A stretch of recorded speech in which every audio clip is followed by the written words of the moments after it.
পরম করুণাময় মহান সৃষ্টিকর্তার কৃপায় আমরা আমাদের অ্যাসুরেন্স এর ক্লাসটা শুরু করছি। সো সবার কাছে রিকোয়েস্ট করব যে আপনারা সবাই ম্যানুয়ালটা নিয়ে বসুন আর সেই সাথে হাইলাইটার নিয়ে বসবেন। আমরা এখন যা যা বলবো সেটা দাগিয়ে রাখবেন, কোনো কিছু বুঝতে না পারলে জিজ্ঞেস করবেন।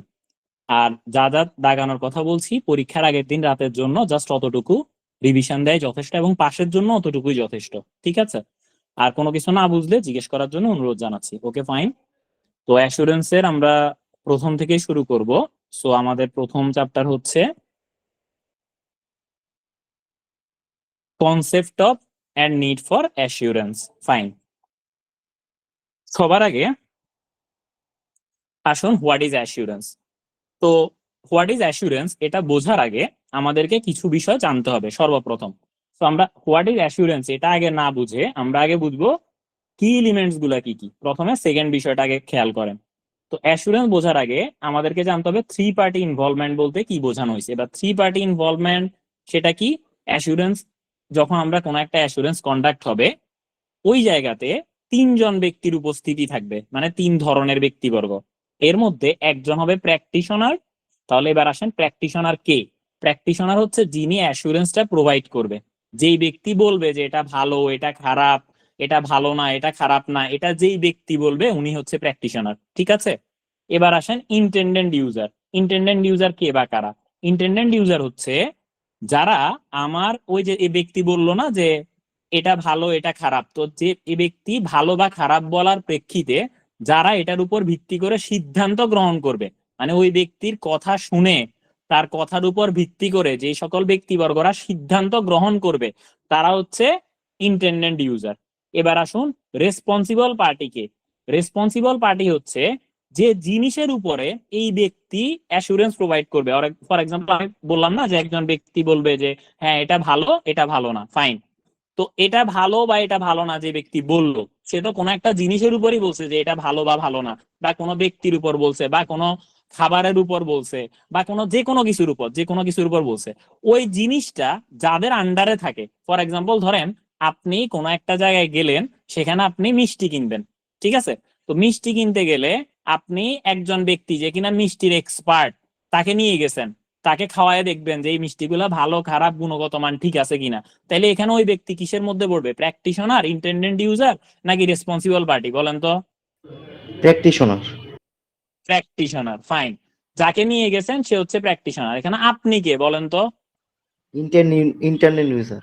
ইন্টেন্ডেন্ট ইউজার। দেখি উনি ব্যতীত, এই মাত্র যিনি আমার সাথে কথা বলতেছে সে ব্যতীত অন্য কেউ বলেন। এবার এখানে শুধু উনিই পারেন, আর কেউ পারেন না আপনারা? বাকিরা কেউ একজন বলেন। এবার এখানে এই যে ঘটনা বললাম এই ঘটনার মধ্যে রেসপন্সিবল পার্টি কে বলেন তো? যে মিষ্টি বিক্রি করতেছে। এক্স্যাক্টলি, যে মিষ্টি বিক্রি করতেছে বা যে মিষ্টিটা বানায়, তাই না? তো তাহলে আমরা এই তিনটা পার্টি বুঝতে পারছি যে থ্রি পার্টি কারা কারা। ক্লিয়ার? আচ্ছা, এবার আসুন এর পরবর্তীতে কি বলছে, সাবজেক্ট ম্যাটার। এবার সাবজেক্ট ম্যাটার কি? এই যে আমরা এই মাত্র যে কথাটা বললাম যে মিষ্টির কাহিনীর কথা, যে এখানে একজনকে নিয়ে গেলাম, এই করলাম সে করলাম, ফাইন। এই জায়গায় সাবজেক্ট ম্যাটার কি বলেন তো? মিষ্টি। মিষ্টি, এক্স্যাক্টলি। এই জায়গায় সাবজেক্ট ম্যাটার হচ্ছে মিষ্টি। এবার আসেন সাবজেক্ট ম্যাটার কি কি হইতে পারে। সাবজেক্ট ম্যাটার বিভিন্ন রকমের হইতে পারে, সেটা তিনটা ক্যাটাগরির মধ্যে ফল করছে, মানে তিনটা ক্যাটাগরি হইতে পারে। তাহলে সেটা কি কি হইতে পারে? প্রথম কথা, ডাটা হইতে পারে কোন একটা সাবজেক্ট ম্যাটার। ফর এক্সাম্পল এবার আসেন যেখানে ডাটা সাবজেক্ট ম্যাটার হয় এরকম একটা উদাহরণ আমরা দেই। উদাহরণ কি হইতে পারে? ধরেন এই যে আমরা অডিটের কথা বলি, হ্যাঁ, যেটা কিনা ফাইন্যান্সিয়াল স্টেটমেন্টেরই তো অডিট হয়, তাই না? নাকি? হ্যালো, আচ্ছা, ফাইন। তো আমাদের ফাইন্যান্সিয়াল স্টেটমেন্টের অডিট হচ্ছে। তো ফাইন্যান্সিয়াল স্টেটমেন্টে কিসের উপর অডিট হয়? যে অডিটর সে বলে যে ফাইন্যান্সিয়াল স্টেটমেন্টে ট্রু অ্যান্ড ফেয়ার ভিউ আছে কিনা। এখন ট্রু অ্যান্ড ফেয়ার ভিউ কি এটা আমরা আজকের চ্যাপ্টারেই পরবর্তীতে একটু পরে পাবো, বাট আগে আপাতত নর্মালি বোঝার জন্য বলি যে ফাইন্যান্সিয়াল স্টেটমেন্টে সবকিছু মোটামুটি ঠিকঠাক আছে কিনা এটা জানতে চাওয়া হয়। কেমন? এখন ধরেন মানে যেটা আমার রুলস এন্ড রেগুলেশন কমপ্লায়েন্স করে মানা হয়েছে কিনা, যেভাবে হওয়ার কথা সেভাবে হয়েছে কিনা সেটা দেখা হয়, তাই না? সো আমার এখানে ফাইন্যান্সিয়াল স্টেটমেন্টটা হতে পারে কি ডাটা। তো যখন একটা ফাইন্যান্সিয়াল স্টেটমেন্টে অডিট হয় ওই জায়গায় যে তিনটা পার্টি থাকে না তারা কে কে হয় বলেন তো? এটা অলরেডি আমাদের বইতে দেওয়াই আছে। তাইলে এখানে প্র্যাকটিশনার কে? অডিটর। অ্যাকাউন্টেন্ট মানে কে? অডিটর, ঠিক আছে, ফাইন। ইন্টারনেট ইউজার এখানে কে হয়? Share holder. এটা অবশ্য দেওয়া আছে বলতে তখন আমি নিজে অ্যাড করছি। হ্যাঁ, আপনারা চাইলে লিখে দিতে পারেন, ঠিক আছে। ইন্টারনেট ইউজার কে? শেয়ার হোল্ডার, ঠিক আছে। আচ্ছা ফাইন। এবার রেসপন্সিবল পার্টিকে যে ওই সাবজেক্ট ম্যাটার কি ছিল? ফাইন্যান্সিয়াল স্টেটমেন্ট সাবজেক্ট ম্যাটার ছিল, তাই না? তাই তো। তাইলে এখানে রেসপন্সিবল পার্টি কে? যে হচ্ছে এই সাবজেক্ট ম্যাটারটাকে বানাইছে, তাই তো। তার মানে কি? ম্যানেজমেন্ট, তাই তো। ক্লিয়ার? আচ্ছা, এটা গেল প্রথম উদাহরণ, ডাটা। এবার আসেন system or process. For example কি বলছে? আমার ইন্টারনাল কন্ট্রোল সিস্টেম বা কম্পিউটার সিস্টেম। এবার ধরেন ইন্টারনাল কন্ট্রোল সিস্টেম, ধরেন আমার একটা কোম্পানি আছে, ওই জায়গাতে আমার ইন্টারনাল কন্ট্রোল সিস্টেম হয় বা আমার এখানে প্রোডাকশন হয়, ধরেন পাউরুটি বানায়। কি বানায়? পাউরুটি বানায়। এখন আমার এখানে পাউরুটি বানানোর মেশিন বসাইছি। তো পাউরুটি বানানোর যখন মেশিন বসাইছি, তখন আমি তো টেকনোলজিতে এতটা এক্সপার্ট না, তাই আমি একজন ব্যক্তিকে হায়ার করছি। সে হচ্ছে এখানে আসলো, এসে তার পরবর্তীতে সে দেখতেছে যে আমার এখানে মেশিনটা ঠিকঠাক মতো কাজ করতেছে কিনা। তো তাহলে এখানে প্র্যাকটিশনার কি? ওই ব্যক্তি যে কিনা এখানে এসে মেশিন চেক করে আমাকে বলবে যে মেশিন ঠিক আছে কিনা, তাই না? তাই তো। হ্যালো। আচ্ছা, ইন্টারনেট ইউজার কে এখানে? ইন্টারনেট ইউজার কে এখানে? মানে এখন আমি মেশিনের বলছি মালিক। যে, না আবার বলেন, আমি শুনি নাই, আমি শুনি নাই। মেশিনের মালিক। হ্যাঁ যিনি অ্যাপয়েন্ট করে অডিটরকে উনি ইন্টেন্ডেন্ট ইউজার। হ্যাঁ, তো এখানে উদাহরণে তো আমিই আছিলাম নাকি? জি আমি অ্যাপয়েন্ট করছি না? তো তার মানে জি এখানে আমি ইন্টারনেট ইউজার, তাই তো। জি আমার মেশিন ঠিক আছে কিনা আমি এটার জন্য আরেকজনকে এটা করে আনলাম, তাইলে সে এটা কি? মানে ও যাকে আমি নিয়ে আসছি সে হচ্ছে প্র্যাকটিশনার, আমি হলাম ইন্টারনেট ইউজার। এবার বলেন যে রেসপন্সিবল পার্টি কে তাইলে? বাবুর্চি। রেসপন্সিবল পার্টি ম্যানেজমেন্ট, যারা আমাদের ডকুমেন্ট না না, প্রোভাইড এখানে করে। ম্যানেজমেন্ট কোত্থেকে আসবে? এখানে তো হচ্ছে আমি কিসের কথা বলছি? ওই মেশিন ঠিক আছে কিনা এটার কথা বলছি। তো মেশিন কি ম্যানেজমেন্ট বানাইছে? তাহলে মেশিনের মেশিনটা যে পরিচালনা করে। এখানে রেসপন্সিবল পার্টি হবে আইদার মেশিন যারা পরিচালনা করে, অথবা অথবা যে মেশিন কোম্পানি বা যারা মেশিন এখানে এনে বসাই দিয়ে গেছে, তাই না? আমি যার থেকে মেশিনটা কিনছি, তাই না? ক্লিয়ার? Hello hello. হ্যাঁ, ঠিক আছে। এবার আসেন 3 নাম্বারটা, সেটা হচ্ছে বিহেভিয়ার। এবার বিহেভিয়ার কখন সাবজেক্ট ম্যাটার হয়? ফর এক্সাম্পল আপনার ফ্যামিলিতে একটা মেয়ের বিয়ে হবে, কেমন? আপনার ফ্যামিলিতে না, ধরেন কোন একটা ফ্যামিলিতে, ধরো আমি কোথাও বিয়ে করব, ঠিক আছে। তো আমি যেখানে বিয়ে করব ওই মেয়ের ফ্যামিলি আমার সম্পর্কে জানতে চাইবে না? হ্যাঁ আচ্ছা, তো এখন ওই মেয়ের ফ্যামিলি আমার সম্পর্কে জানার জন্য একজন ব্যক্তিরে নিয়োগ দিছে, বলছে যে এই ছেলে কি ভালো নাকি খারাপ তুমি দেখে আমাকে জানাও। তাইলে এই জায়গায় 3টা পার্টি কে কে বলেন তো? যাকে নিয়োগ দিছে সে অডিটর। সে প্র্যাকটিশনার। কিসের অডিটর? এখানে কি অডিট হইতেছে নাকি? আপনারে যে বিয়ে করবে আপনার ক্যারেক্টারিস্টিক জানতে চাইলে কি সে অডিটর? তাহলে আপনি অডিটর বলবেন নাকি? অডিটর বলবেন শুধু ফাইন্যান্সিয়াল স্টেটমেন্ট অডিট হলে তখন auditor, otherwise the appropriate word will be practitioner. ঠিক আছে? ক্লিয়ার? জি, প্র্যাকটিশনার। এক্স্যাক্টলি। সো এখন আমার প্র্যাকটিশনার তাহলে কে? ঘটক। ঘটক কেমনে হইলো? যারা আপনি নিয়োগ দিছেন, এই কিসের ঘটক? যারা আপনি নিয়োগ দিছেন যে আমি ভালো নাকি খারাপ সেই কথা বলবে, সে হইলো কি? প্র্যাকটিশনার, তাই না? আচ্ছা শুনেন, আপনাদের যদি ভুল হয় আমি একটু আপনাদের সাথে একটু এভাবে করলে আবার মন কষ্ট নিয়েন না, ঠিক আছে? এটা একটু মজা করেই বলি। হ্যাঁ, ভুল হইতেই পারে, আর ভুল হয়ে যখন আপনি শিখবেন তখন এটা বেশি মনে থাকে। এখন আমার কি সবকিছু ঠিক হয় নাকি? আমিও তো ভুল করতে করতে আজকে এখানে আসছি, তাই না? সো একইভাবে আপনি ভুল করেন, সমস্যা নাই, কিন্তু ভুল করে যদি আপনি চুপ করে বসে থাকেন তাহলে এটা ভুলই থেকে যাবে। তাই you have to speak up.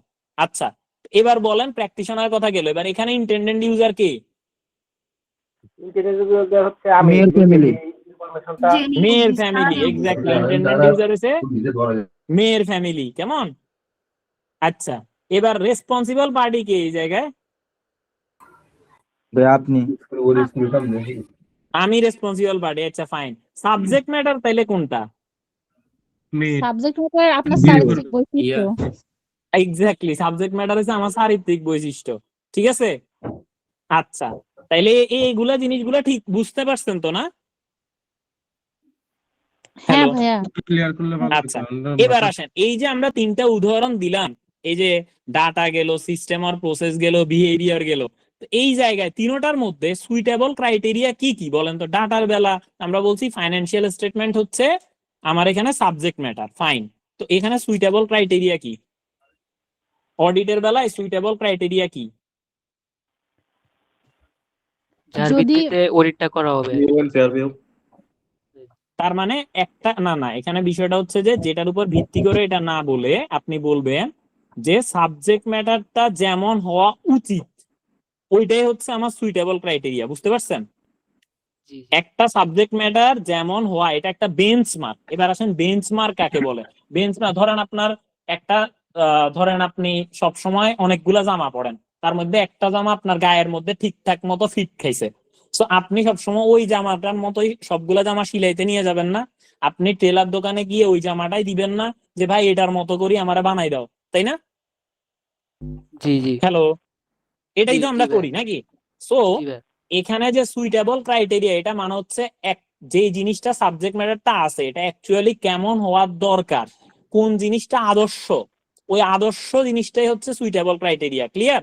তার মানে সাবজেক্ট ম্যাটারটা কেমন হওয়ার দরকার, ওইটাই হচ্ছে আমার সুইটেবল ক্রাইটেরিয়া। বোঝা গেছে? জি তাহলে ভাই। এবার আসেন, আমি যদি ডাটার মধ্যে ফাইন্যান্সিয়াল স্টেটমেন্ট বলছি, তো ফাইন্যান্সিয়াল স্টেটমেন্টের সুইটেবল ক্রাইটেরিয়া কি?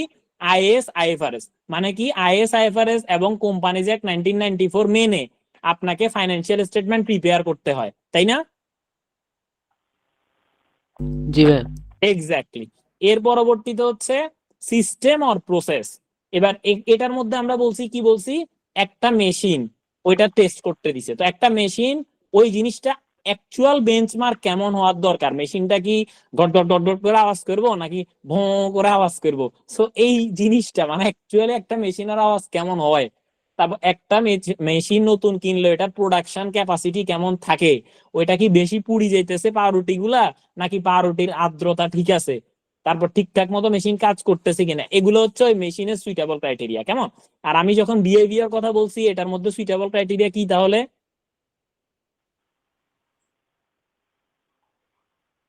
হ্যালো, যেমন বলেন না। চরিত্র যেমন চরিত্র কেমন হবে বা এক্স্যাক্টলি, ভালো একটা নাকি মানুষের মন্দ। চরিত্র কেমন হবে, সে কি মানে রাস্তা দিয়ে হাঁটার সময় মেয়েদের দিকে এমনি তাকাইয়া থাকে, নাকি সে একদম সুন্দর করে ভদ্র ছেলের মতো নিচের দিকে তাকাই হাঁটে, নাকি সে কি করতেছে, তারপর সে কি স্মোক করে কিনা, তারপর সে কি উল্টাপাল্টা কোনো তার কার্যকলাপ আছে কিনা, এই সকল জিনিসগুলো থাকা যাবে না। একটা ভদ্র ছেলে যেমন হওয়ার দরকার, এটা হচ্ছে আমার সুইটেবল ক্রাইটেরিয়া, তাই না? জি ভাই, আচ্ছা, বুঝতে পারছি। এবার আসেন এর পরেরটার যাই, সাফিসিয়েন্ট অ্যাপ্রোপ্রিয়েট এভিডেন্স। এবার সাফিসিয়েন্ট অ্যাপ্রোপ্রিয়েট এভিডেন্স কি? এভিডেন্স হচ্ছে যেটার উপর ভিত্তি করে আপনি বলবেন যে এটা ভালো নাকি খারাপ। ঠিক আছে? যেটার উপর ভিত্তি করে আপনি বলবেন সেটা হচ্ছে কি? এভিডেন্স। আচ্ছা, ভালো কথা। এবার এভিডেন্সের কথা গেল, এবার এভিডেন্সের পরে আসেন যে সাফিসিয়েন্ট অ্যাপ্রোপ্রিয়েট, দোনোটা শব্দ খুবই দরকার।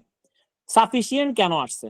ধরেন আপনি ফাইন্যান্সিয়াল স্টেটমেন্টের অডিটের কথা বলবেন, আমি যদি প্রথমটার উদাহরণ দেই, ডাটা যেখানে বলছে সাবজেক্ট ম্যাটার, আমি যদি প্রথমটার কথা বলি, তাহলে সেক্ষেত্রে এই যে ধরেন আপনি ফাইন্যান্সিয়াল স্টেটমেন্টের কি করবেন? অডিট করবেন, ফাইন। সো এই ফাইন্যান্সিয়াল স্টেটমেন্টের অডিটে আপনি কিসের উপর ভিত্তি করে বলবেন যে ট্রু অ্যান্ড ফেয়ার ভিউ আছে নাকি নাই? ওইখানকার কালেক্টেড ডকুমেন্টস এর উপর, তাই না? এখন ধরেন আপনাকে বলছে যে সেলস 5,000 কোটি টাকা, তো সেলস 5,000 কোটি টাকার এই ব্যাপারটা কনফার্ম করার জন্য আপনি কি চেক করবেন? জি ভাই, ইনভয়েস চেক করবো। ইনভয়েস। Okay, fine. কোন ইনভয়েস চেক করবেন? আপনি যে প্রতিষ্ঠানে গেছেন ওই প্রতিষ্ঠানে কোন ইনভয়েস চেক করবেন? Purchase invoice, sales invoice, exactly, specify করে অ্যান্সার করতে হবে। সেলস ইনভয়েস চেক করবেন। তাহলে সেলস চেক করার জন্য আপনি সেলস ইনভয়েস চেক করতেছেন, এটা কি সাফিসিয়েন্ট নাকি অ্যাপ্রোপ্রিয়েট? না, আরো ডকুমেন্ট লাগবে। এটা হচ্ছে অ্যাপ্রোপ্রিয়েট। না, আমি একটা একটা করে বোঝাচ্ছি। এটা হচ্ছে কি? অ্যাপ্রোপ্রিয়েট। এটা হচ্ছে কি? অ্যাপ্রোপ্রিয়েট। কেমন? আপনি তো সেলস এর জন্য সেলস ইনভয়েসই চেক করবেন, এটা তো ঠিক আছে। সো সেলস এর জন্য সেলস ইনভয়েস চেক করবেন, এটাকে বলে অ্যাপ্রোপ্রিয়েটনেস। কেমন? আর কতগুলা ডকুমেন্টস আপনি চেক করবেন? ধরেন 5,000 কোটি টাকার যদি সেল হয়, আপনি কি 500 টাকার একটা ইনভয়েস চেক করে আপনি সন্তুষ্ট? না না, আপনাকে তো অন্তত অর্ধেক ইনভয়েস চেক করতে হইব, তাই না? বা 25%, কথার কথা। এটা আমরা ম্যাটেরিয়ালিটির উপর ভিত্তি করে করব, তাই না? ধরেন যদি 5,000 কোটি টাকা সেল হয়, আপনি 1,000 কোটি টাকার ইনভয়েস চেক করছেন, তাই না? আপনি তো 5,000 কোটি ট্রানজেকশনে 1 লাখ টাকার ইনভয়েস চেক করে কি আপনি কনফার্ম যে এখানে 5,000 কোটি সেল হইছে? না। তাই তো না। তো তাইলে এই যে আপনি যতটুকু চেক করলে আপনি নিজের মনে সন্তুষ্টি দিতে পারবেন। এখন আপনি 5,000 কোটির ইনভয়েস কি চেক করতে পারবেন? পারবেন না, কারণ অডিটের লিমিটেশনই হচ্ছে এটা যে অডিটে সবকিছু চেক করা যায় না। এক্ষেত্রে যেহেতু অডিটে সবকিছু চেক করা যায় না, সো আমি কতটুকু চেক করলে আমি স্যাটিসফাইড এবং আমি বলতে পারি যে এখানে এটা ঠিক আছে বা ঠিক না, এটাকে বলে সাফিসিয়েন্সি। কি বলে? সাফিসিয়েন্ট। সাফিসিয়েন্সি। ঠিক আছে, তাইলে প্রথমটা হচ্ছে অ্যাপ্রোপ্রিয়েট, যে কোনটার জন্য কি দেখতে হবে এটাকে বলে অ্যাপ্রোপ্রিয়েটনেস, আর কতটুকু দেখতে হবে এটাকে বলা হয় সাফিসিয়েন্সি। ক্লিয়ার এবার? তাইলে আমার দোনোটা শব্দই দরকার। আমি যদি খালি বলি অ্যাপ্রোপ্রিয়েট এভিডেন্স তাইলেও হইব না, যদি বলি সাফিসিয়েন্ট এভিডেন্স তাইলেও হইব না, যদি বলি এভিডেন্স তাইলেও হইব না। তাইলে উত্তর কি হইব? Sufficient appropriate document. Exactly, sufficient ধরেন অপশনের মধ্যে 4টা থাকলো, একটা হলো প্রথমটা সাফিসিয়েন্ট এভিডেন্স, এরপরে অ্যাপ্রোপ্রিয়েট এভিডেন্স। প্রথম প্রশ্ন থাকলে evidence, sufficient evidence, appropriate evidence, sufficient appropriate evidence. তাহলে উত্তর হবে সাফিসিয়েন্ট অ্যাপ্রোপ্রিয়েট এভিডেন্স। ক্লিয়ার? আচ্ছা, এর পরবর্তীতে কি?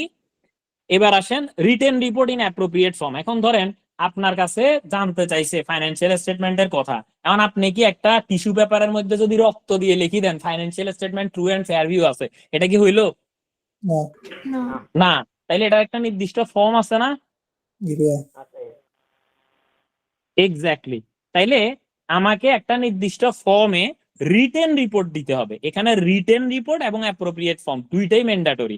এখন যদি বলে যে auditor need to provide, option A প্রথম কথা হইলো যায়, ধরেন বললো যে রিপোর্ট, তারপর অপশন বি সেখানে বললো যে রিটেন রিপোর্ট, অপশন সি লিখলো যে ধরেন ওরাল রিপোর্ট, আর অপশন ডি লিখলো যে written report in appropriate form, তাহলে উত্তর কিন্তু এটাই হবে।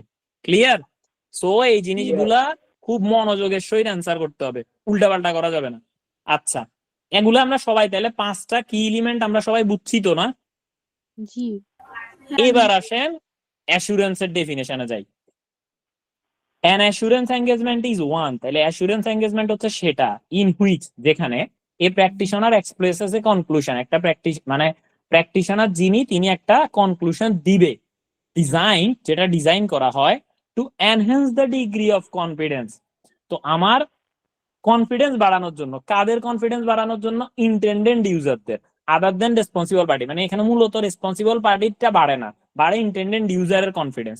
রেসপন্সিবল পার্টি তো এলাম আমি নিজে, তা আমার বিয়ের জন্য আমার কি কনফিডেন্স বাড়বো? ওই যে ওই ব্যক্তির কথা শুনে, যার কাছ মানে যার সাথে, যার মেয়ের সাথে আমার বিয়ে দিবে, তাদের কনফিডেন্স বাড়বে, তাই না? আমি তো আমার নিজেই জানি যে আমি কি, তাই না? আচ্ছা, এরপর হলো যে about the outcome of the evaluation on measurement. এই যে আমার যে ইভ্যালুয়েশনটা হবে অফ এ সাবজেক্ট ম্যাটারের উপর, যেমন আমার বিহেভিয়ারের উপর, এগেইনস্ট ক্রাইটেরিয়া, আমার ওই একটা ভদ্রলোকের কি ক্রাইটেরিয়া থাকার দরকার সেটার উপর ভিত্তি করে। ফাইন, তাইলে আমি কি এবার এটাকে যদি অডিটের কথা দিয়ে বলি তাহলে কি হবে? An assurance engagement is one, যেখানে প্র্যাকটিশনার একটা কনক্লুশন দেয়, মানে হচ্ছে অডিট রিপোর্ট দেয়, design to enhance the degree of confidence of the intended user, যাতে করে ইন্টেন্ডেন্ট ইউজার মানে শেয়ার হোল্ডারদের কনফিডেন্স বাড়ে। কেন? যাতে করে তারা একটা মানে so that they can take appropriate decision based on the opinion. এরপর হচ্ছে আদার দেন রেসপন্সিবল পার্টি। এখানে মূলত রেসপন্সিবল পার্টিটা বাড়ে না, মানে বেসিক্যালি এখানে প্রায়োরিটি দেওয়া ইন্টেন্ডেন্ট ইউজারদেরকে, মানে এখানে ম্যানেজমেন্টকে প্রায়োরিটি দেওয়া হয় না, প্রায়োরিটি দেওয়া হয় শেয়ার হোল্ডারদেরকে, যাতে করে so that they can take appropriate decision. আচ্ছা, about the outcome of the evaluation or measurement, ওই যে আউটকামের উপর ভিত্তি করে সাবজেক্ট ম্যাটারের মানে ফাইন্যান্সিয়াল স্টেটমেন্টের এগেইনস্ট ক্রাইটেরিয়া। ক্রাইটেরিয়া হচ্ছে কোনগুলো? ওই যে আমরা কি বলছি, ফাইন্যান্সিয়াল স্টেটমেন্টের ক্রাইটেরিয়া কি কি অডিটের ক্ষেত্রে? Hello, IFRS, Companies Act 1994। Exactly, হ্যাঁ। তাইলে এগুলা ক্লিয়ার। আচ্ছা, এবার দ্য সেকেন্ড থিং দেখেন, কি এলিমেন্ট অলরেডি বোঝানো হয়ে গেছে। আচ্ছা, আর একটা কথা শুনেন, আমি আমার বইতে এভাবে ভাঙি ভাঙি দাগাইছি না? দাগাইছি। আমি কি এটা না দাগাইলে পারতাম না? পারতাম, কারণ আমি মুখে বলতে তো ভেঙে ভেঙেই বলি, কিন্তু দাগাইতেও কেন ভেঙে ভেঙে দাগাইছি? যাতে করে একটা স্টুডেন্ট সে যখন দাগাবে তার বইতে সেও যেন এভাবেই দাগায়, তাহলে তার পরীক্ষার হলে মানে সে পড়ার সময় যখনই পড়বে ভুলভাল পড়বে না। এখন আপনি হয়তো বলতে পারেন যে ভাইয়া এটাতে ভুলভাল আর কি আছে, অফকোর্স আছে। এমন কিছু লাইন আছে আপনি যখন পেছনের দিকে যাবেন তখন পাবেন। ওই যে ছোটবেলায় একটা মজা করে আমরা কথা বলতাম দাড়ি কমার প্রয়োগ, হ্যাঁ, প্রচলন, যে এখানে কিছু একটা করিবেন না, করিলে 50 টাকা জরিমানা। এখন করিবেন না এর জায়গায় যদি আপনি করিবেনে থামি যান, তাইলে তো না করিলে 50 টাকা জরিমানা হয়ে গেল না। তো এই ক্ষেত্রে হচ্ছে আমাকে তাই কোন জায়গায় থামতে হবে এটা আমাকে জানতে হবে, এবং এই কারণে পুরা বই আমি এভাবে করে দাগাইছি। এবং আমি আপনাদেরকে বলবো যদি একটু সময়ও লাগে তো আমার বই যেভাবে দাগানো আছে ঠিক ওইভাবে আপনি আপনার বইটা দাগাবেন, তাহলে আপনার ভুল হওয়ার কোনো চান্স থাকবে না। ক্লিয়ার? হ্যালো? জি ভাইয়া। জি ভাইয়া। আচ্ছা, জি ভাই এবার clear। আসেন এরপরে চলে আসেন কি এলিমেন্টস এর কথা গেল। এবার assurance engagement can give either A reasonable assurance or a limited level of assurance. এটা নিয়ে আমরা এই যে এখানে পড়বো, এই জায়গাতে গেলে পড়বো, ঠিক আছে, এই যে এই পেজে। তো এখানে আপাতত না পড়ি, এটা এখানে দাগান, ওইখানে গেলে ডিটেলস বলবো। সো অ্যাসুরেন্স দুই ধরনের অ্যাসুরেন্স দিতে পারে অ্যাসুরেন্সের মাধ্যমে, একটা হচ্ছে রিজনেবল লেভেলের অ্যাসুরেন্স আর একটা হচ্ছে লিমিটেড লেভেলের অ্যাসুরেন্স। শেষ। এটা কিন্তু ইম্পর্টেন্ট। আর একটা কথা আমার এখানে, এটা একটু প্রথমে বলে দিচ্ছি, আমার এখানে পুরা বই বোঝার জন্য গ্রিন কালারের পড়াটাই যথেষ্ট, আর সব পড়া লাগবে না, এগুলো পড়া লাগবে না, যেগুলোর পিছনের মধ্যে একটা দাগও নাই, এগুলার একটা একটা শব্দের একটা ফুল স্টপও পড়া লাগবে না। শুধু আমার এখানে যদি থাকেন তারা শুধুই আমার দাগানো লাইন পড়লেই চলবে, আর কিচ্ছু লাগবে না। আর পরীক্ষার আগের দিন রাতের জন্য শুধু এই যে বাম পাশে লাল কালারটা আছে না, প্রত্যেকটা চ্যাপ্টারের পাশে এইভাবে আমি যেখানে পড়াবো কিছু জায়গায় রেড কালার নাই, কিন্তু এটা পড়া বোঝার জন্য বা জানার জন্য দরকার, তাই আমি এটা পড়াবো। আর কিছু জায়গা হচ্ছে এভাবে রেড কালার আছে, এটা শুধু পরীক্ষার আগের দিন রাতে পড়ার জন্য। তার মানে এটা খুবই ইম্পর্টেন্ট একটা জায়গা, এবং এটা পরীক্ষার আগের দিন রাতে পড়তে হবে। এটা আমি আগে বলে দিলাম যাতে করে আপনারা পরবর্তীতে এটা মিস না দেন, আপনারা আপনার পাশে আপনার বইয়ের পাশে এভাবে করে দাগায় রাখতে পারেন।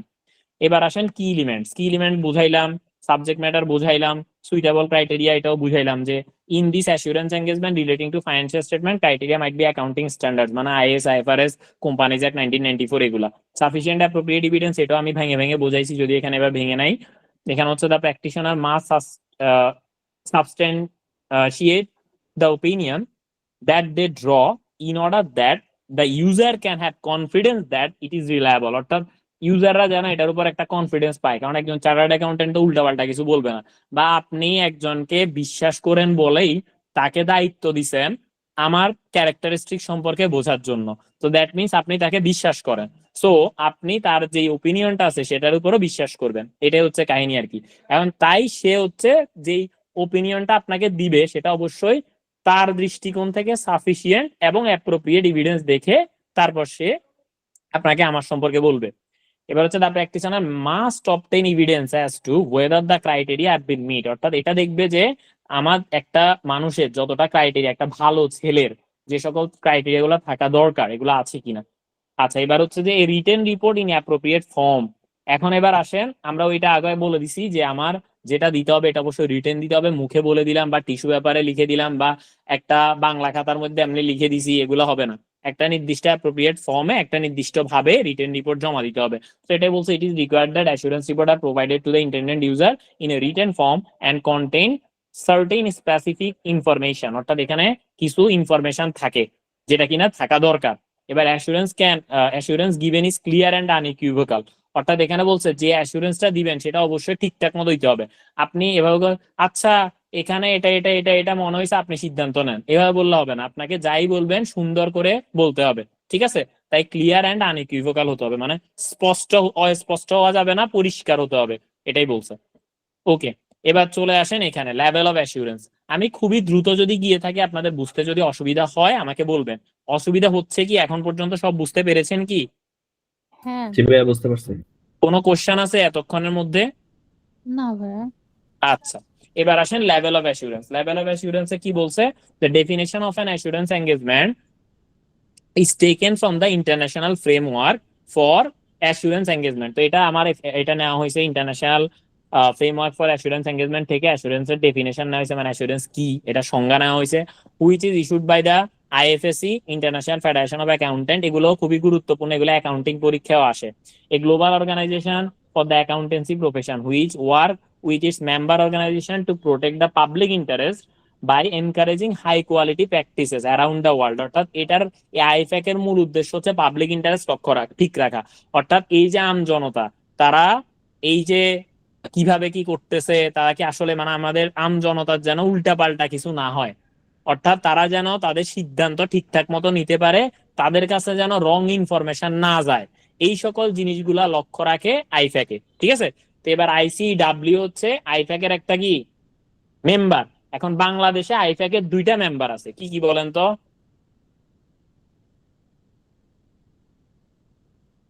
ICAB, ICAB, ICAB or ICAW? SCCA, আচ্ছা, আইসিএবি আর হচ্ছে আইসিএমএবি। আইসিএবি আর কি?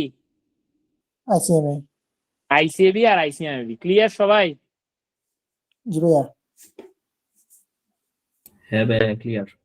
আচ্ছা, আইসিএবি এবং আইসিএমএবি ওয়ার্ল্ডে 197টা, এটা আরো আগে ছিল, এখন হয়তো বাড়তে বাড়তে পারে, 197টা দেশে মোস্ট প্রবাবলি তাদের এটা পরিচালনা করে। ঠিক আছে, আচ্ছা ওইটা এত এত ভিতরে ইনফরমেশন লাগবে না, জাস্ট এতটুকু জানেন বাংলাদেশে আইফ্যাক এর মেম্বার বডি হচ্ছে 2টা, একটা হচ্ছে আইসিএবি, একটা হচ্ছে আইসিএমএবি। ফাইন, এবার আসেন, the framework identified 2 types of assurance engagement, একটা হচ্ছে রিজনেবল, একটা হচ্ছে লিমিটেড, 2 ধরনের। তো এখন নরমাল এই অ্যাসুরেন্স 3 ধরনের হয় আর কি, একটা হচ্ছে অ্যাবসলিউট, একটা হচ্ছে রিজনেবল, একটা হচ্ছে লিমিটেড। অ্যাবসলিউট অ্যাসুরেন্স নরমালি দেওয়া যায় না।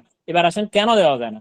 কারণ অ্যাবসলিউট অ্যাসুরেন্স মানে ধরেন আপনার সম্পর্কে কেউ যদি ওপিনিয়ন দিতে চায়, তাহলে কে ওপিনিয়ন সবচেয়ে বেশি দিতে পারবে বলেন তো? একদম পিউরেস্ট ওপিনিয়ন কে দিতে পারবে? বন্ধু বান্ধব। আমি নিজে। এক্স্যাক্টলি, আপনি নিজে। তাইলে পৃথিবীতে মাত্র 2 জন ব্যক্তি আপনার সম্পর্কে একদম ক্লিয়ার ওপিনিয়ন দিতে পারবে, তাদের ওপিনিয়ন কোনো ভুল হইব না। এক হইছে আপনি নিজে, আর আরেকজন কে বলেন তো? আচ্ছা, আরেকজনের কথা বলে আমি আমার ক্লাস শুরু করছি, দেখি এবার বলেন। সৃষ্টিকর্তা। এক্স্যাক্টলি, তার মানে শুধুমাত্র সৃষ্টিকর্তা আর আপনি নিজে আপনার সম্পর্কে একদম পিওর ওপিনিয়ন দিতে পারবেন, আর কেউ পারবে না। বুঝতে পারছেন? জি ভাইয়া। এই হচ্ছে বিষয়। আচ্ছা, আমি একটু একটা মেসেজ দিয়ে নিই।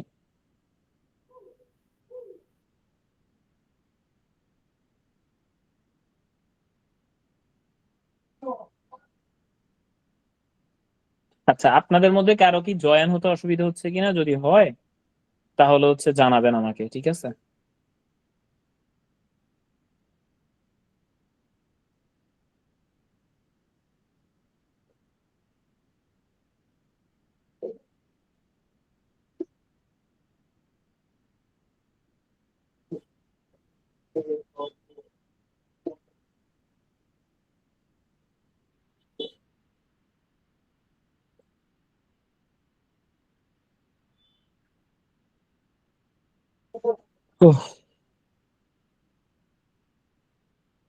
এবার আসেন, তো আমরা বলছিলাম যে অ্যাবসলিউট অ্যাসুরেন্স, তাহলে আমি নিজে ছাড়া আর হচ্ছে সৃষ্টিকর্তা ছাড়া আর কেউ আমাকে দিতে পারবে না, কেমন? তাহলে এবার কোন 2টা অ্যাসুরেন্স দিতে পারবে? একটা হচ্ছে রিজনেবল আর একটা হচ্ছে লিমিটেড। এবার আসেন রিজনেবল আর লিমিটেড নিয়ে আমরা একটু পড়ি। এখানে কিন্তু খুবই ইম্পর্টেন্ট, দেখেন লাল কালির মধ্যে আবার লাল কালি আছে, সো মানে এই জায়গা কতটা ইম্পর্টেন্ট এবার বোঝেন। সো রিজনেবল অ্যাসুরেন্স নিয়ে বলছে। সো রিজনেবল অ্যাসুরেন্স কি? আসেন, রিজনেবল অ্যাসুরেন্স এর কথা বলছে যে হাই লেভেল অফ অ্যাসুরেন্স, মানে এখানে অ্যাসুরেন্স এর লেভেল হচ্ছে কি হাই, অ্যাসুরেন্স এর লেভেল কি হাই, ঠিক আছে? That is less than absolute. Absolute মানে কি একদম 100তে 100, কোনো ভুল হইব না। তো আমরা এটা কি বলছি? এটা তো আমরা দিতে পারবো না, তাই না? সৃষ্টিকর্তা ছাড়া আর আমি নিজে ছাড়া তো দিতে পারবো না, ঠিক কিনা? সো তার মানে এখানে বলছে যে ইজ লেস দ্যান অ্যাবসলিউট, মানে এটা অ্যাবসলিউটের থেকে কম। তাইলে রিজনেবল অ্যাসুরেন্সের লেভেল হচ্ছে হাই, তবে সেটা অ্যাবসলিউটের থেকে কম। এরপরে কি বলছে?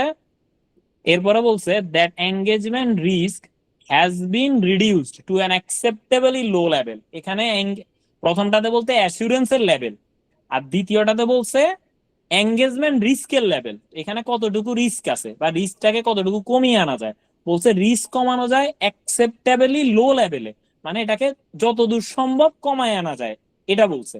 Which then allow a conclusion to be express positively, তার মানে এখানে যে কনক্লুশনটা দেয়া হয় সেটা পজিটিভলি এক্সপ্রেস করা হয়, ঠিক আছে।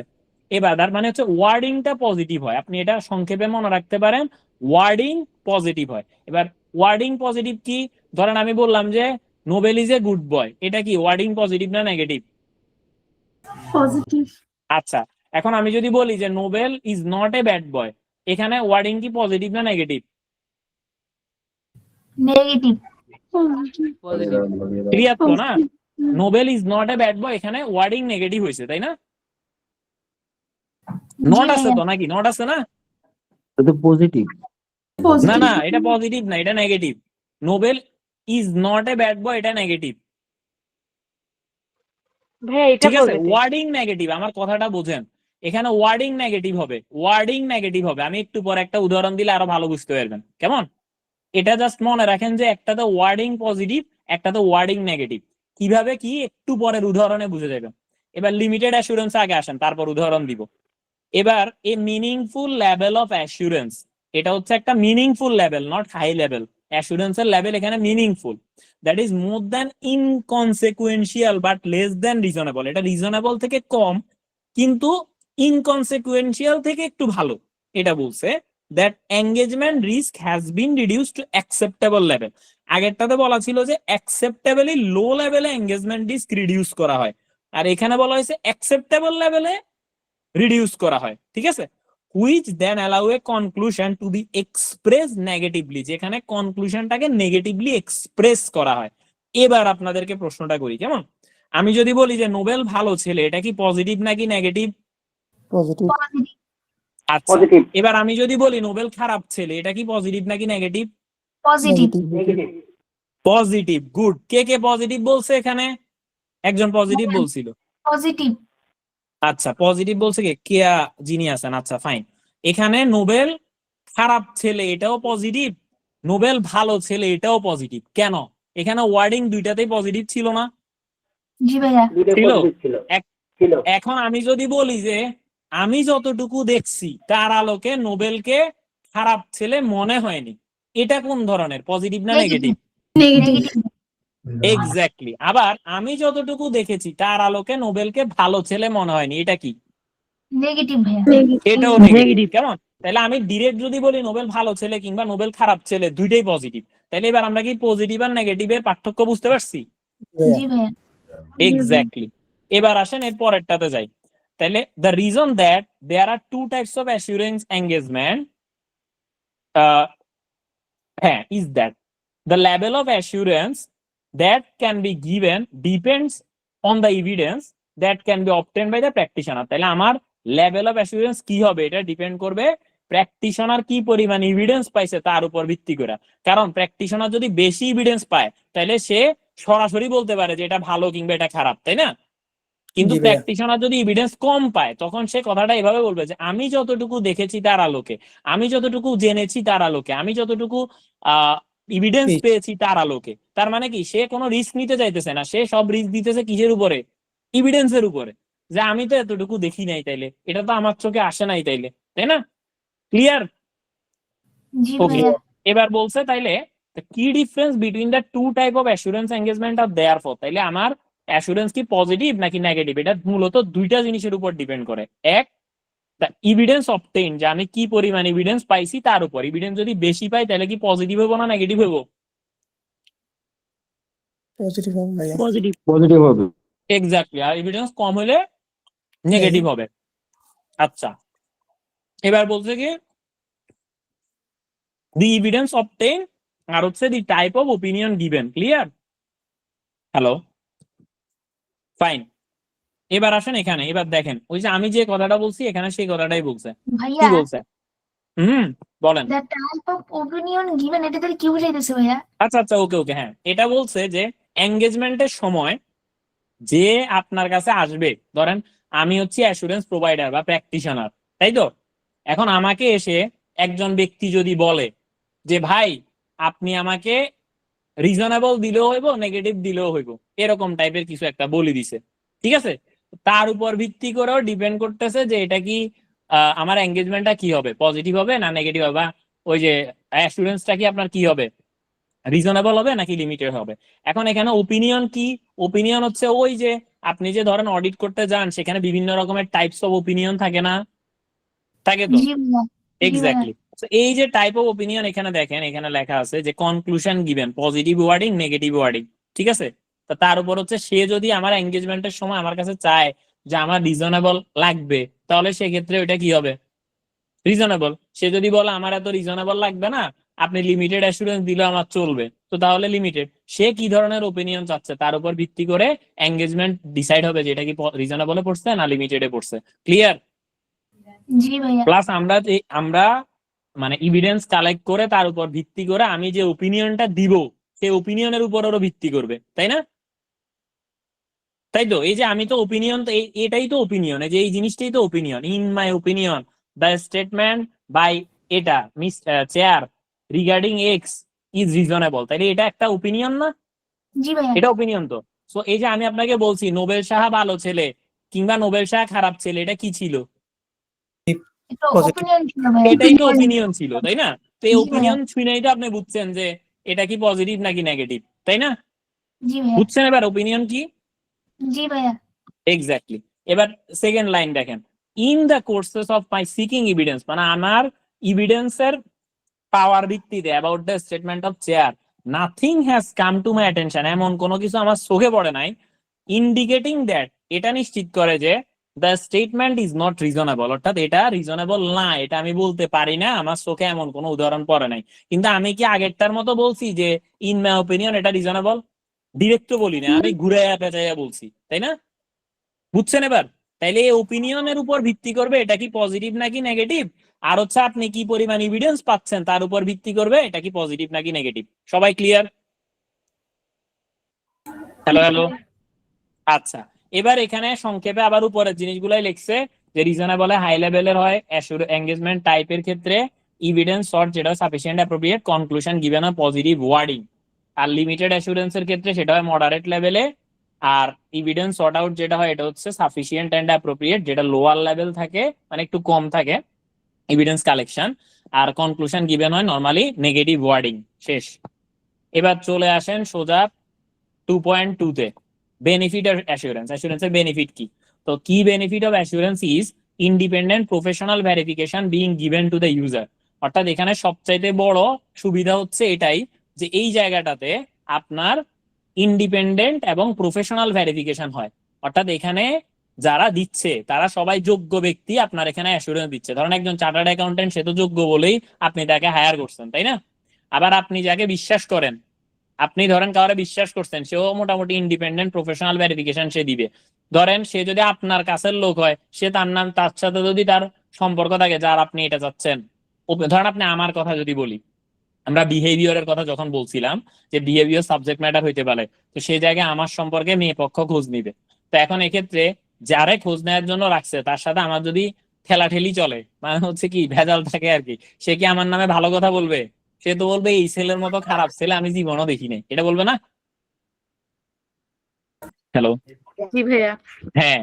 তো এই ক্ষেত্রে আর আপনারা যদি কথাবার্তা না বলেন তাইলে কিন্তু সমস্যা আছে। আমি কিভাবে জানবো আপনারা বুঝতেছেন নাকি বুঝতেছেন না? আচ্ছা ভাই, এখন পর্যন্ত কারো কোনো কোশ্চেন আছে? না ভাইয়া নাই। আচ্ছা, এবার আমি একটা প্রশ্ন করি, বলেন তো অ্যাসুরেন্স মানে একজন চার্টার্ড অ্যাকাউন্টেন্ট বা অডিটর যে অডিট করতে আসেন, সে কার হয়ে কাজ করে বা কার আন্ডারে কাজ করে? ম্যানেজমেন্টের আন্ডারে নাকি, বা কার আন্ডারে চাকরি করে? ম্যানেজমেন্টের আন্ডারে নাকি ওই যে শেয়ার হোল্ডারের আন্ডারে? Auditor independent. সে কারো আন্ডারেই করে না, কেমন সে একদম কি স্বতন্ত্র ব্যক্তি, ঠিক আছে? এটাই জানতে চাইছি, কারণ অনেকে কেউ বলতে পারে যে, কেউ বলবে শেয়ার হোল্ডারের আন্ডারে, কেউ বলবে আবার না এটার আন্ডারে। সে কারো আন্ডারে না, সে একজন স্বতন্ত্র ব্যক্তি, ঠিক আছে? এটা জানার জন্যই জাস্ট আপনাদেরকে জিজ্ঞেস করছি। কিন্তু এমনি তাকে নিয়োগ দেওয়া হয় আর কি ওই এঙ্গেজমেন্টের জন্য কে কর্তৃক? ম্যানেজমেন্ট কর্তৃক না শেয়ার হোল্ডার কর্তৃক? শেয়ার হোল্ডার কর্তৃক, এটা বই পুস্তকে। বাট নর্মালি এমনি ম্যানেজমেন্টই দেয়, বাট আপনি শেয়ার হোল্ডার কর্তৃকই লিখবেন, ঠিক আছে? কেন নর্মালি মানে প্র্যাকটিক্যাল সিনারিওতে কেন ম্যানেজমেন্ট দেয় সেটা বলি। ধরেন শেয়ার হোল্ডার তো কিছুই বুঝে না, শেয়ার হোল্ডার বুঝে? শেয়ার ধরেন ম্যানেজমেন্ট তো মোটামুটি ওই পদের বড় পদের কর্মচারী কর্মকর্তা তারা বুঝে কোনটা কি জিনিস। বাংলাদেশের যারা শেয়ার হোল্ডার তারা অর্ধেক হয়েছে, মানে আমি আপনারা বলছি এ শেয়ার কিনি লন, এটার সামনে দাম বাড়বো, আপনি কোনো অ্যানালাইসিস করবেন না, দৌড়ে যায় ওইটা কিনে ফেলবেন, এটাই তো করেন তাই না? মানে যারা শেয়ার হোল্ডার তারা মূলত বেশিরভাগ ক্ষেত্রে এটাই করে। তো তারা কি এত কিছু সম্পর্কে জানে নাকি? তাদের শুধু এজিএম কখনো এটার খবর লয়, ডিভিডেন্ড পাইবো কি পাইবো না এটার খবর নেয়, বাকি কিছুই তারা জানে না। নর্মালি ম্যানেজমেন্টই তাদেরকে সবকিছু করে দেয়, তারা নাম আসতে দেখায় যে হ্যাঁ শেয়ার হোল্ডার তাদেরকে হায়ার করছে, বাট হাতে কলমে সেটা হচ্ছে শেয়ার হোল্ডাররাই মূলত এদেরকে করে। মানে আসলে ভিতরে ভিতরে ম্যানেজমেন্টই সব ঠিকঠাক করে যে হ্যাঁ এরা আমাদের অডিট করবে, এরপরে ইজিএমে গিয়ে শেয়ার হোল্ডারদেরকে দিয়ে দেখায় যে হ্যাঁ শেয়ার হোল্ডার করছে, শেয়ার হোল্ডার ওই অডিটর নির্বাচন করছে। বিষয়টা অনেকটা এরকম, একটা উদাহরণ দিই, মন দিয়ে শুনেন, দেখি এটা উত্তর কে দিতে পারবে। ধরেন আপনি প্রতিজ্ঞা করছেন সৃষ্টিকর্তার কাছে যে আপনার বাবা থেকে আপনি জীবনে কোনো উপহার নিবেন না, এটা প্রতিজ্ঞা করছেন।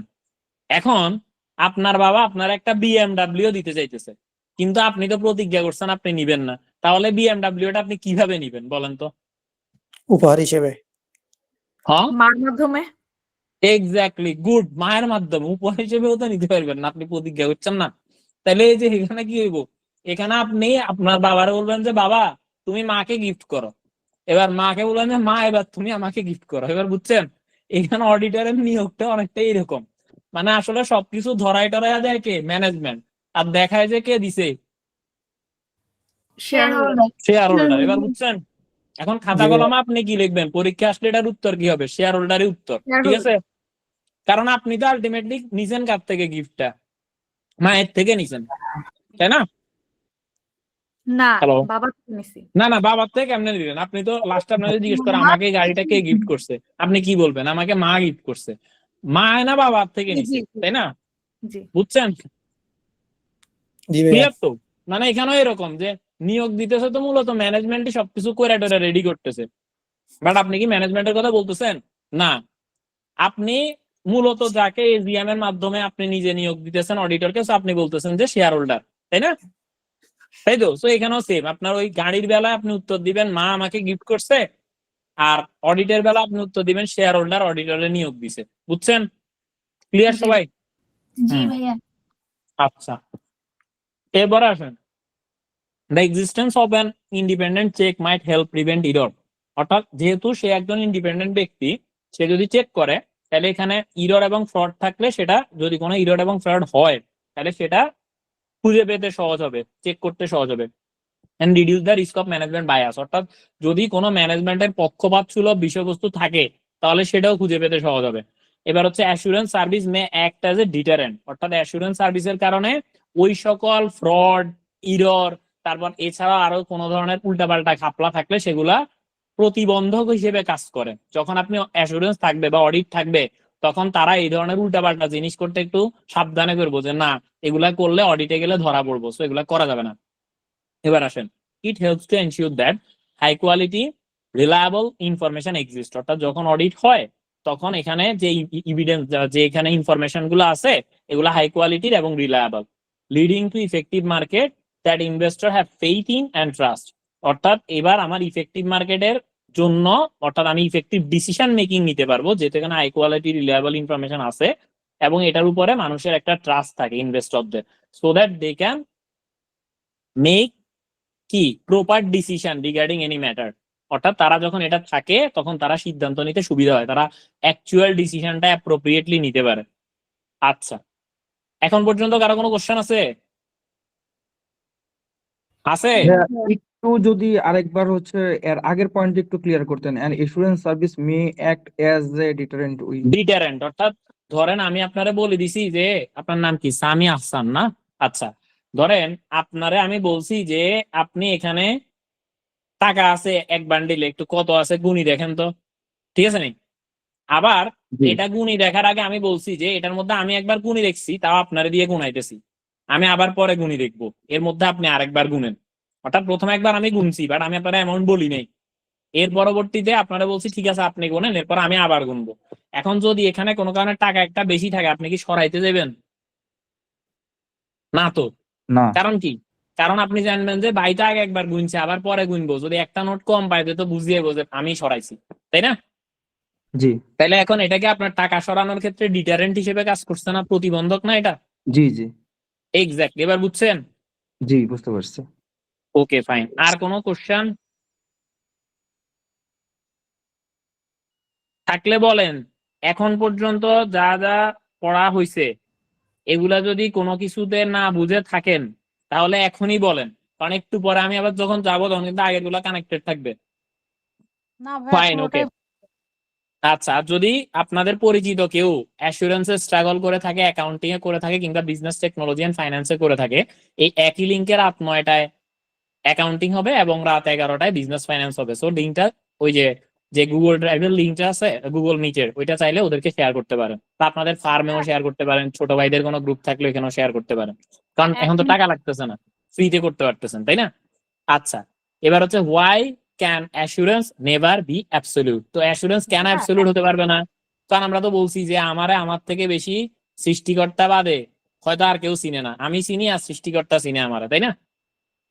তাই তো? সো এই কারণে অ্যাসুরেন্স কখনো অন্যকে অ্যাবসলিউটলি দিতে পারবেন না, ঠিক আছে? তো এখানে এটা হচ্ছে প্রধান কারণ। এবার এরপর আমরা আরো কিছু কারণ দেখবো যে assurance can never be absolute, assurance provision has limitation which may not understood by the user. আচ্ছা, এটাকে এক্সপেকটেশন গ্যাপ বলে, মানে অ্যাসুরেন্স প্রোভাইডারের কিছু লিমিটেশন থাকে। যে ধরেন আমারে নিয়োগ দিছে, বা আমারে দেখার জন্য যারে নিয়োগ দিছে যে এ ভালো নাকি খারাপ, এ কি স্মোক করে কিনা, এখন সে ধরেন আমার রুমমেটই একেবারে ধরেন, কিন্তু আমি স্মোক যদি করেও থাকি আমি সেটা রুমে করি না, বাথরুমে যাই করি, এখন সে কি আমার সাথে বাথরুমে যায়? যায় কি না? না। কি হইলো? মজা করতেছি, সবসময় তো সিরিয়াস পড়ালেখাতে মাথার মধ্যে থাকবো না, মজা করলে তখন মাথায় থাকবো, যাবে না, তাই না? আর আমি কি খারাপ কথা বলছি নাকি? ওয়াশরুম বলছি রে ভাই। আচ্ছা দেখেন, সো সে যেহেতু যাইতে পারবে না, এখন ধরেন আমার সম্পর্কে ওই ব্যক্তি গিয়ে বলছে যে নোবেল সাহার মতো ভালো ছেলে তো দুনিয়াতে আর এক পিছু নাই, আপনি নিঃসন্দেহে তার, সে কোনোদিন স্মোক করে না, সে কিচ্ছু করে না, আমি আপনাকে দায়িত্ব নিয়ে বলতেছি, সে যদি এটা বলে তাইলে সে ফাঁসি যাবো না কেন? কারণ হচ্ছে এমনও তো হইতে পারে যে সে ওই জিনিসটা দেখে নাই। এখন সে যদি এভাবে বলে, সে যদি এটা বলে যে না নোবেল সাহা ভালো, বা সে স্মোক করে বা কিছু একটা হোয়াট এভার, যার কাছে গিয়ে বলছে মানে মেয়ে পক্ষের ফ্যামিলি মেম্বার, সে যদি বুঝা বসে যে এ যা বলছে তা একদম অ্যাবসলিউট, এখানে কোনো ভুল নাই, এখন এটা যা বলছে তাই, এখন আসলে কি সে এটা বলছে? সে তো এটা বুঝায় নাই, কিছু টুকটাক জিনিস তো মানুষের থাকতেই পারে, এমন হইতে পারে না? এখন এক্ষেত্রে ওই প্র্যাকটিশনার তারা বুঝাইছে একটা, আর সে বুঝা পড়ছে আরেকটা। বা ফর এক্সাম্পল আমি যদি অডিট দিয়ে বোঝাই, ধরেন ধরেন Nobel Shah and co chartered accountant, হ্যাঁ, তো নোবেল শাহ সম্পর্কে অনেকে জানে, তো ধরেন Nobel Shah and co chartered accountant নামে একটা ফার্ম আছে, ওই ফার্মের রেপুটেশন অনেক ভালো, ওইখানে নোবেল শাহ আছে, আরো অনেকে আছে।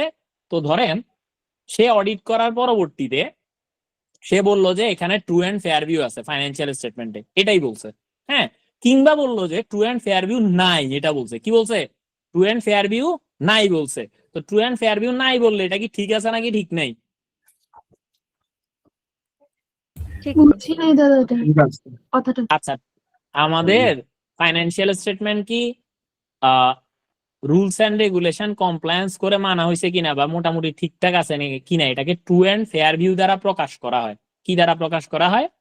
ট্রু অ্যান্ড ফেয়ার ভিউ দ্বারা, ঠিক আছে?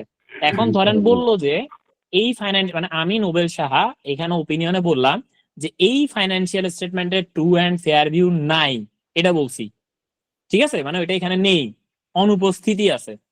এখন যারা ইউজার কারা? শেয়ার হোল্ডাররা, বললাম না আগে? তো এখন শেয়ার হোল্ডাররা তো এত ট্রু অ্যান্ড ফেয়ার ভিউ বুঝে না। এই যে ধরেন আপনি এর আগে কি পড়ছিলেন অ্যাসুরেন্স কখনো? যিনি প্রশ্ন করছেন হ্যাঁ দাদা। পড়ছিলেন, আচ্ছা ফাইন। তো ধরেন আপনার ট্রু অ্যান্ড ফেয়ার ভিউটা একটু বোঝা দরকার ছিল হালকা পাতলা। তাইলে ধরেন যে কিনা শেয়ার হোল্ডার, এখানে কি যারা শেয়ার হোল্ডার তারা আপনার কি মনে হয় ট্রু অ্যান্ড ফেয়ার ভিউ বুঝবো? ওইখানে না তো ভাইয়া। এখানে তো দেখা গেছে সে সায়েন্সের লোক, কমার্সের লোক, আর্টসের লোক, বিভিন্ন জায়গার লোক, কোন কোম্পানি শেয়ার কিনতে পারে না? পারে তো। তো তাহলে সে ট্রু অ্যান্ড ফেয়ার ভিউ নিয়ে কি বুঝবো? তো এখন আমি লিখছি যে ট্রু অ্যান্ড ফেয়ার ভিউ নাই। এখন সে ট্রু অ্যান্ড ফেয়ার ভিউ আছে না এগুলা কিচ্ছু বুঝে না, সে বুঝে যে এটার অডিট কে করছে? নোবেল শাহ। নোবেল শাহ। তো নোবেল শাহ অডিট করছে মানে সব ঠিক। আর নোবেল শাহ কি বলছে এখানে ঠিক আছে? বলছে না, নোবেল শাহ লেখেই দিছে যে এখানে ঠিক নাই, কিন্তু সে বলছে যে নোবেল শাহ অডিট করছে মানে ঠিক। এই যে নোবেল সাহেব বলছে একটা, সে বুঝছে আর একটা, এটাকে বলে এক্সপেকটেশন গ্যাপ। এটাকে কি বলে? Expectation gap. Expectation gap. Clear সবাই? ক্লিয়ার।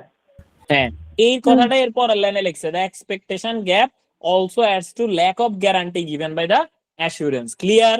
তাহলে এই তিনটা লাইন আমরা বুঝতে পারছি, তাই তো? যে প্রথমটাতে বলছে এটা অ্যাবসলিউট হয় না কখনো, দ্বিতীয়টাতে বলছে যে এখানে কিছু লিমিটেশন আছে। লিমিটেশন কি? যে আমরা চাইলেও 100% চেক করতে পারবো না। আর একটা কথা জিজ্ঞেস করি, ধরেন আপনি কোন একটা বিষয় সম্পর্কে চেক করবেন, ঠিক আছে? এখন ওই জিনিসটা সম্পর্কে যদি একদম 100% কি হয়েছে এটা যদি জানতে চান, তাহলে কি হইতে হবে? ধরেন কোথার কথা, আজকে রাস্তায় ধরেন একটা রোড অ্যাক্সিডেন্ট হয়েছে, এখানে একজন ব্যক্তি মারা গেছে। এই জায়গায় একজনে বাইক চালায় আসতেছিল, আরেকজনে ট্রাক চালায় আসতেছিল। এরপরে কোনো না কোনো না যাই হোক বাইক চালক মারা গেছে।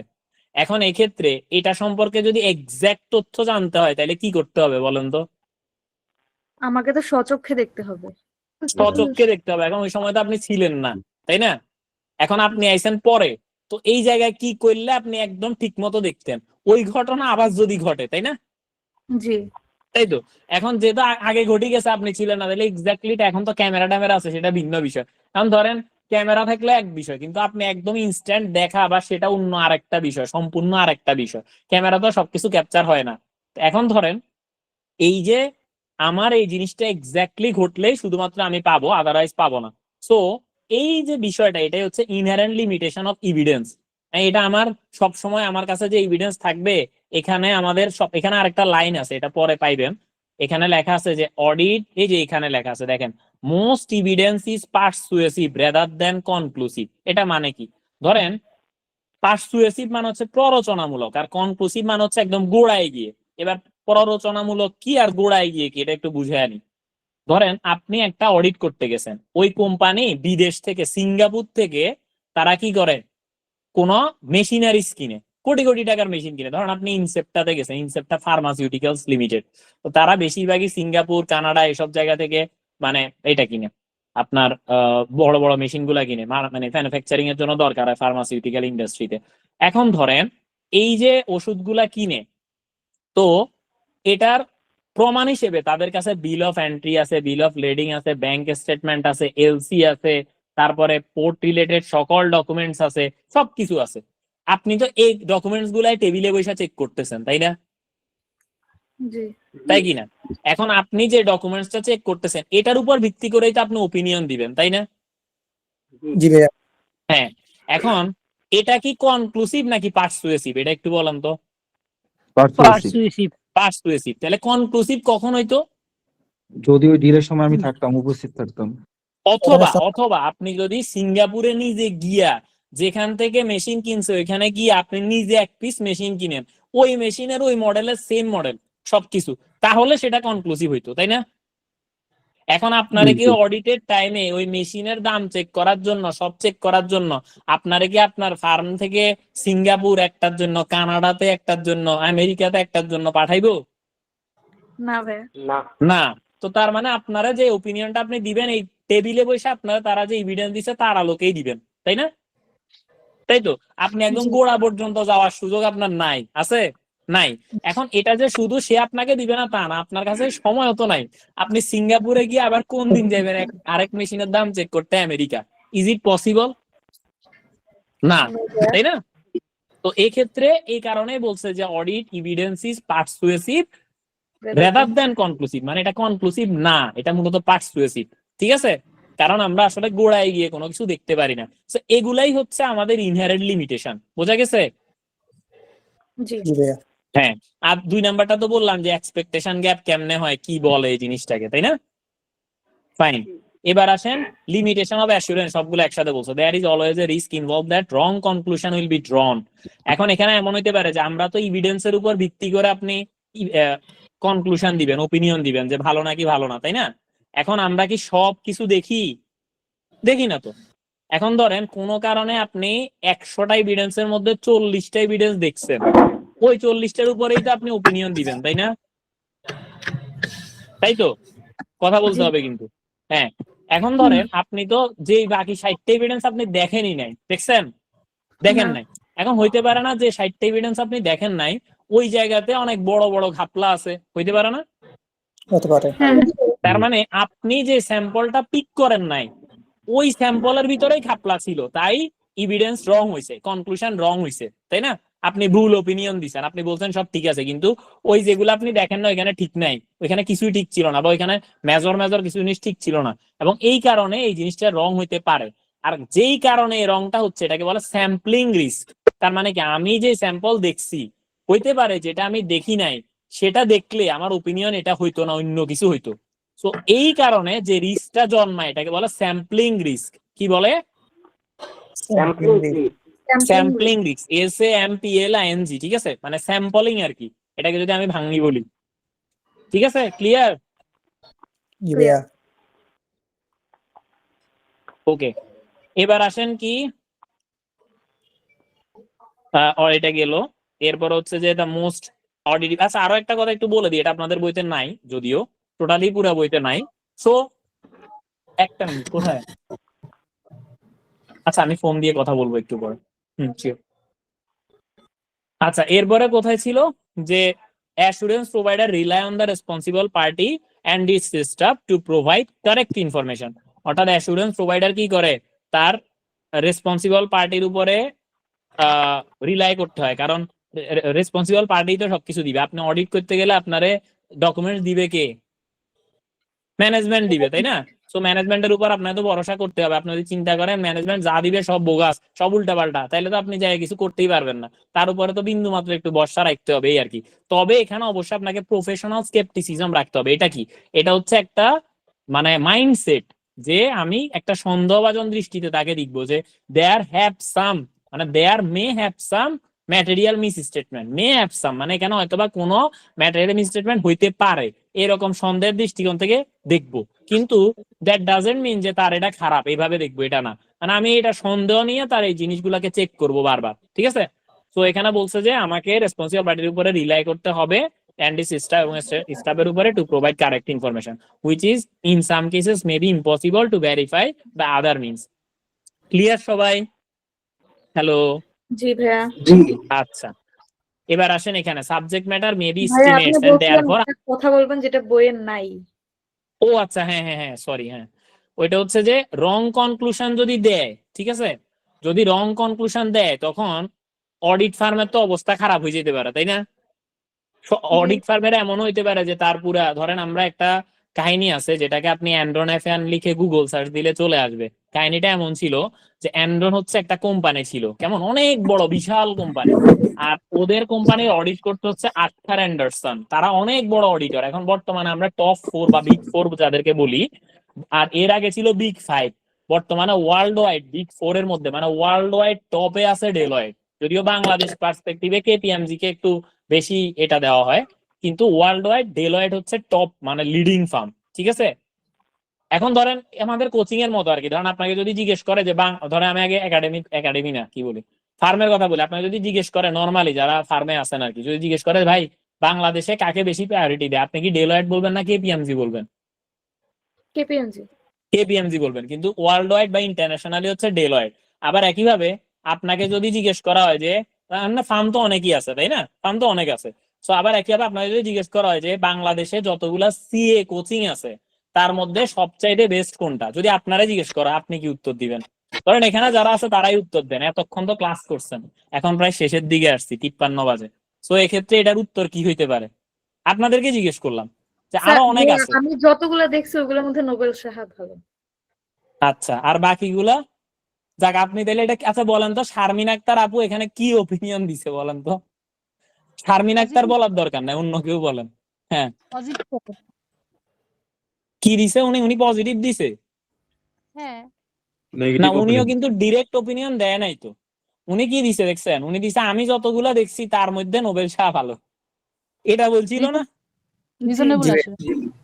তাইলে এটা কি রিজনেবল হইলো কেমনে? উনি তো এখানে একটু প্যাঁচ দিছে। আপনি প্রথমটা 2 নাম্বারটা দেখেন না, লিমিটেড। এই যে এখানে দেখেন প্রথমটাতে ছিল in my opinion financial statement data, পরেরটাতে বলছে in the course of my seeking evidence about the statement data, মানে আমার এভিডেন্সের আলোকে আমি এটা দিছি, তাই না? বুঝছেন? উনি কি ডিরেক্টলি কিছু বলছে? না। উনি তো ডিরেক্টলি বলে নাই, বুঝছেন এবার? আচ্ছা, তো এখন ঘটনা হইলো, তবে ওনার ওয়ার্ডিংটা এখানে এটা হইতো না, উনি এভাবে বলতে পারতো আর কি, মানে এখানে একটু ওয়ার্ডিং চেঞ্জ হইতো। আচ্ছা এখন আর বাকিদের ওয়ার্ডিং নাই ভাইয়া, হ্যাঁ এখানে নাই, মানে এখানে উনি আসলে মিক্স করে ফেলছে। ওই যে গুরু চন্ডালী বলে একটা বিষয় আছে না, বুঝছেন? গুরু চন্ডালী চিনেন?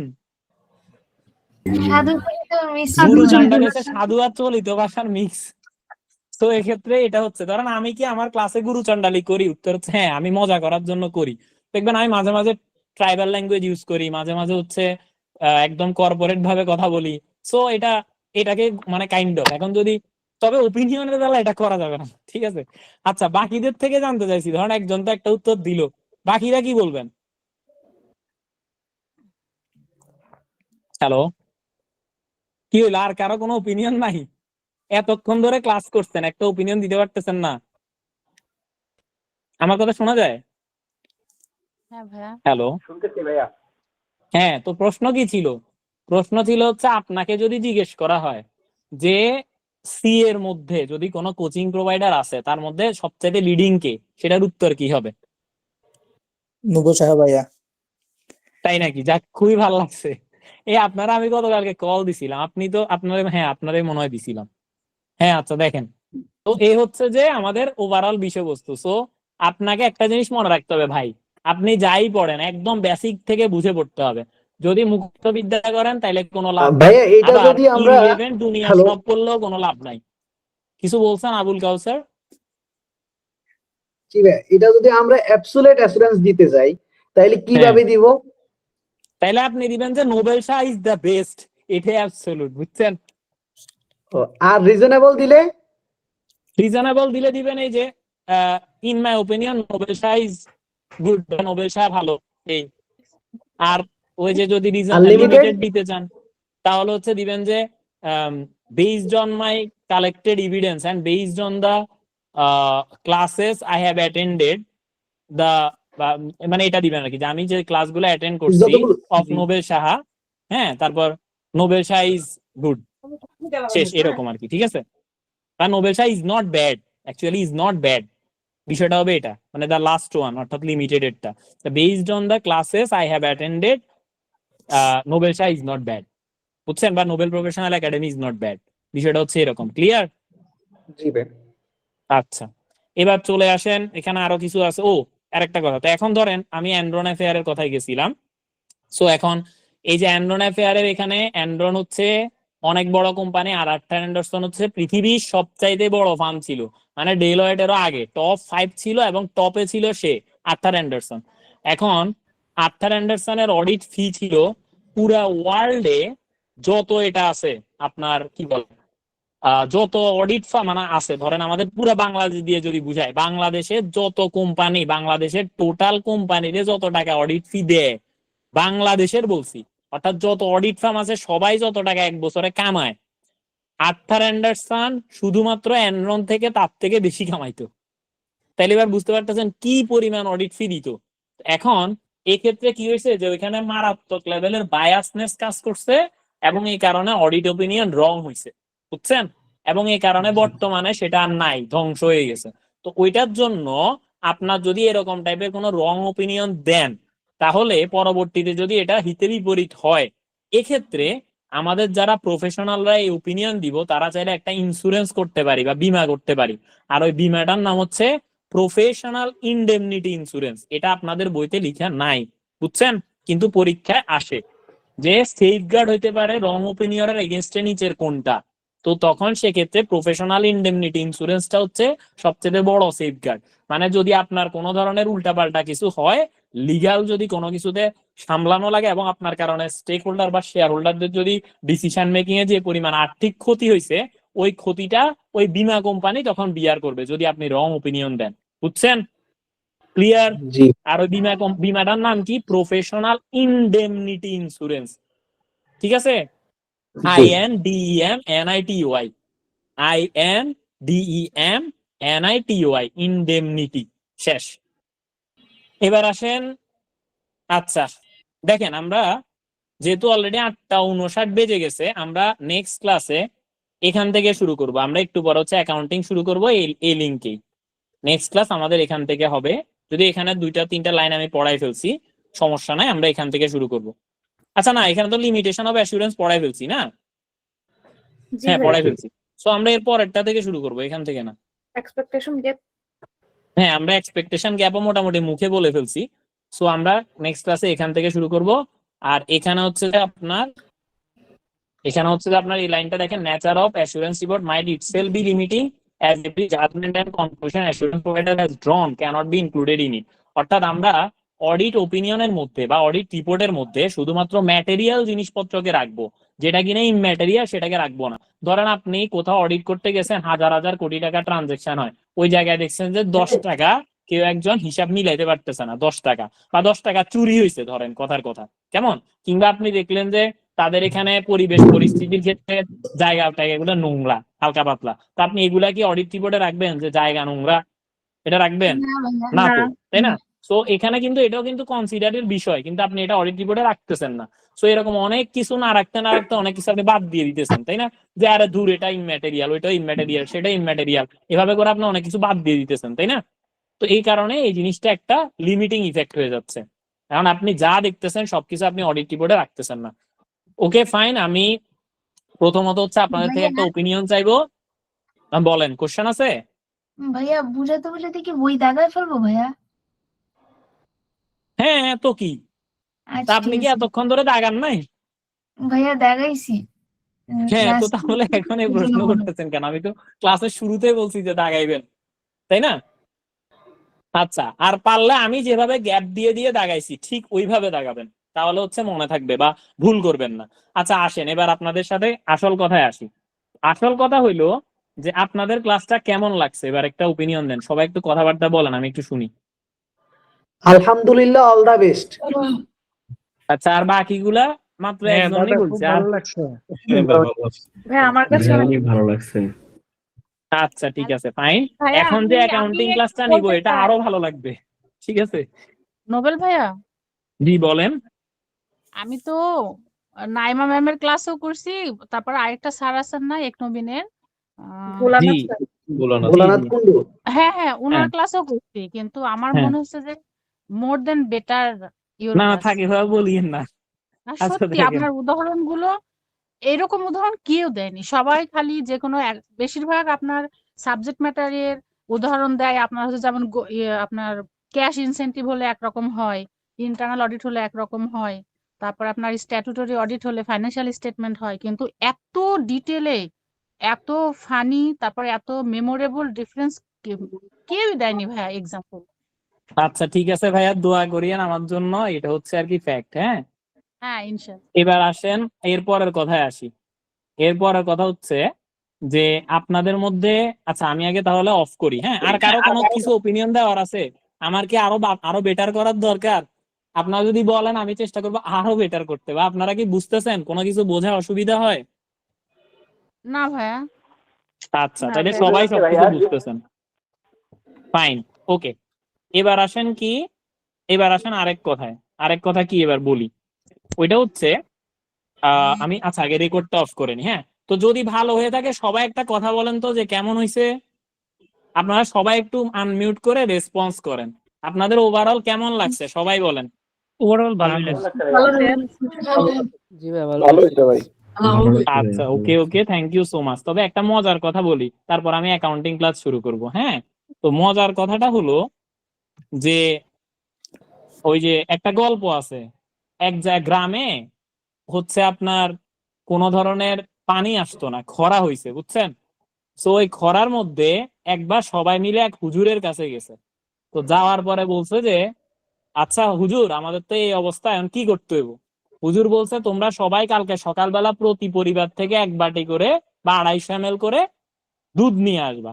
ঠিক আছে, ভালো কথা। পরের দিন সকালবেলা সবাই 1 বাটি করে নিয়ে আসছে। এখন ঘটনা হলো কি জানেন? কি হয়েছে ঘটনা বলেন তো, কি হইতে পারে? ভাইয়া সবাই ভাবছে ও তো নিয়ে আসবে, আমি না নিলেই কিছু হচ্ছে না। ঘটনা হয়েছে পুরা যারাই গেছে কেউই দুধ আনে নাই। তাহলে কি আনছে? সবাই কি নিয়ে আসছে জানেন? 1 বাটি করে আনছে, কিন্তু কি আছে পানি। জানেন? সবাই পানি নিয়ে আসছে। কেন পানি নিয়ে আসছে?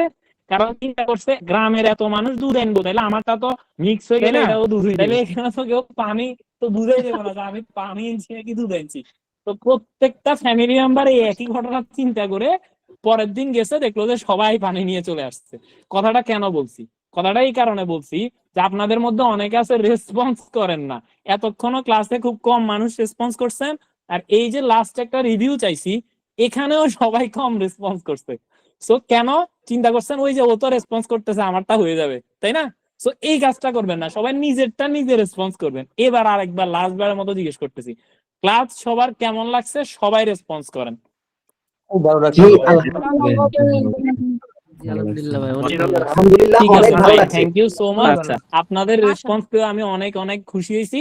এবার সবাই আমরা অ্যাকাউন্টিং শুরু করব, আমি রেকর্ডটা অফ করতেছি।